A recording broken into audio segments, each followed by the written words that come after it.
Assalamualaikum warahmatullahi wabarakatuh. Saya Nadia Rizka dari kelas MBS A1 pagi, semester 5 dengan NPM 2301 280003, akan menjelaskan tentang proses pengambilan keputusan konsumen untuk memenuhi tugas UTS mata kuliah perilaku konsumen dengan dosen pengampu Bapak Muhammad Arifin Lubis.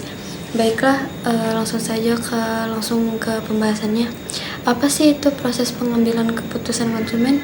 Proses pengambilan keputusan konsumen ialah langkah penting saat seseorang menentukan produk atau layanan yang ingin dibeli. Sekarang keputusan itu tidak hanya berdasarkan kebutuhan ya, tapi juga pengaruh media sosial, ulasan online, dan yang lain-lain. Lalu konsumen saat ini juga sangat cerdas dan kritis. Jadi mereka harus paham bagaimana cara mereka berpikir sebelum membeli sesuatu. Nah, untuk prosesnya tuh ada beberapa tahap ya. Yang pertama, menyadari kebutuhan, lalu mencari informasi seperti review dan lain-lain, lalu membandingkan pilihan. Nah, maksud membandingkan pilihan ini semisal ada dua produk, semisal ingin membeli skincare, ada tuh yang pertama produknya harganya lebih affordable, dan yang kedua harganya tuh lebih tinggi dengan kualitas yang sama gitu, sama harga yang lebih affordable tadi. Nah, jadi dibandingkan nih, lebih worth it untuk membeli yang mana gitu. Lalu setelah itu, setelah membandingkan pilihan, lalu membeli produk, lalu yang terakhir mengevaluasi hasilnya. Jadi mengevaluasi itu seperti memberi review ya kepada penjual, seperti kayak review di Shopee, kita bisa memberi kritik atau saran kepada penjual gitu kan. Lalu ada psikologi dalam keputusan konsumen juga, yaitu ada persepsi dan motivasi. Apa sih itu persepsi? Persepsi itu ialah bagaimana seseorang menilai kualitas dan citra produk. Lalu ada motivasi, yaitu dorongan dari dalam diri untuk memenuhi kebutuhan.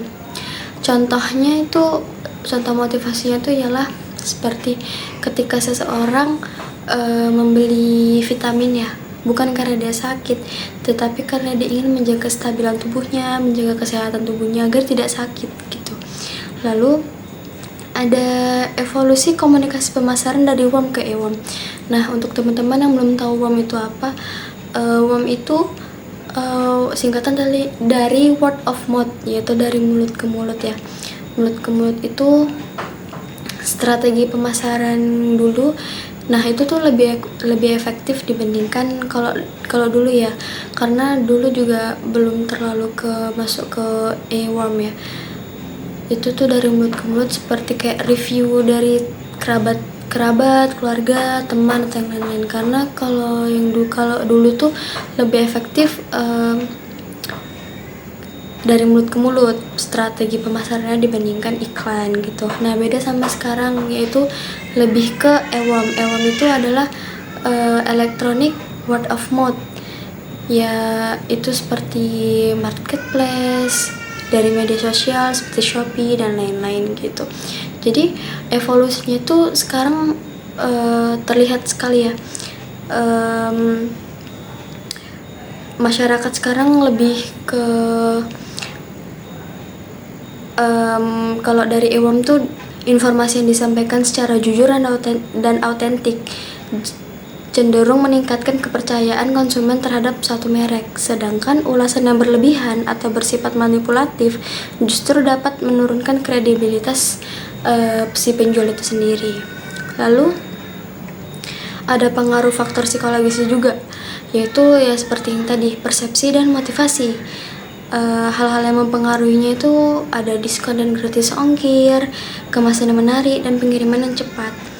Lalu ada juga nih tantangannya di era digital, yaitu yang pertama ada ekspektasi konsumen yang semakin tinggi, lalu isu privasi dan keamanan data, lalu terlalu banyaknya informasi. Jadi kalau semisal konsumen itu juga terlalu banyak menyerap informasi dari manapun tentang produk itu, dia juga jadi bingung gitu, yang mana sih yang benar gitu. Lalu cara menghadapi tantangannya juga ada strateginya gitu. Yang pertama, gunakan AI dan big data untuk memahami perilaku konsumen. Yang kedua ada terapkan strategi omni channel biar pengalaman belanja online dan offline juga tetap nyambung. Lalu bangun kepercayaan digital dengan transparansi dan pelayanan yang cepat. Jadi kalau semisal membangun komunikasi yang baik dengan konsumen tuh seperti misal kita mendapatkan kritik nih dari konsumen, nah itu tuh kalau bisa tuh pelayanannya cepat, fast respon. Kalau semisal udah kita dapat kritik nih terus kita juga slow respon, jadi kan konsumen jadi kayak males gitu beli di kita lagi gitu. Lalu yang terakhir ada fokus pada keaslian. Konsumen lebih suka merek yang jujur daripada yang terlalu promosi. Nah kalau semisal memilih influencer untuk endorse juga ya, kalau bisa jangan terlalu overclaim, jangan terlalu berlebihan gitu, karena kalau semisal juga kita tuh endorse-nya tuh kayak promosinya tuh kayak yang kayak produk saya bisa begini, bisa begini, tapi pas begitu dipakai konsumen terus nggak sesuai sama apa yang kita informasikan pada mereka juga jadi kecewa gitu. Jadi mereka kayak cukup sekali aja gitu belanja di kitanya gitu sih. Gitu saja, sekian penjelasan dari saya mengenai proses pengambilan keputusan konsumen. Lebih dan kurangnya saya mohon maaf. Sekian, wabillahi taufiq wal hidayah. Wassalamualaikum warahmatullahi wabarakatuh.